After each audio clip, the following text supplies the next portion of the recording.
Hey guys, Roosevelt Cooper here. Today I'm recording a quick video. You were probably looking for some information about fantasy football cheat sheets.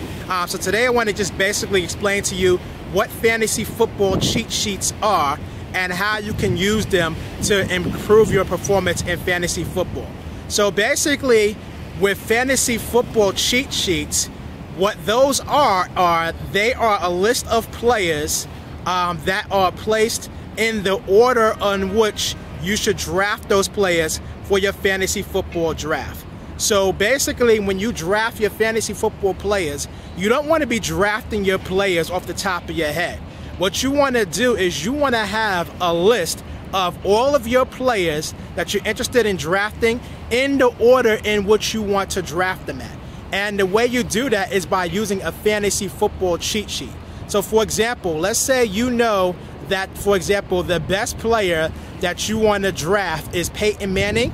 Well, then you want to put Peyton Manning at the top of your fantasy football cheat sheet so that when it comes time for you to pick, you'll know that if Peyton Manning is available, you can go ahead and take him first. Because the thing is, when you do your fantasy football draft, you have a limited amount of time to decide which player that you want to pick. So you don't want to be trying to figure that out, who you want to pick during the time, because you're not going to have enough time and you're going to miss out and you're going to make a mistake.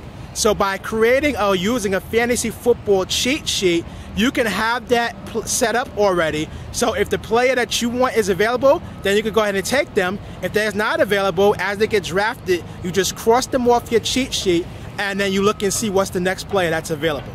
So I highly recommend using fantasy football cheat sheets. The best thing to do is make your own, because each of us are in different leagues with different league settings. So you want to try to make a sheet that caters to your league settings. But if you don't have time to do that, or if it's not that serious, if you do a search for fantasy football cheat sheets, you can find a number of cheat sheets available online. I know ESPN does cheat sheets all the time. I know Yahoo does cheat sheets. CBS does cheat sheets. RotoWire also does cheat sheets at rotowire.com. So you can go to any of those websites and download a pre-made cheat sheet and use that. So guys, hopefully that helps you in your fantasy football quest to be able to be successful in your fantasy football season. And if you guys are looking for some ways to be able to earn additional income so you can have money to play fantasy football, particularly if you're playing in a lot of fantasy football money leagues or fantasy football daily leagues, then I highly recommend checking out my website. If you go to www.parttimehustle.com, fill out your email address and I will send you a free video that explains to you ways you can make some additional money so that you can have the money to play fantasy football. So guys, this is Roosevelt Cooper signing off. Take care and have a great day.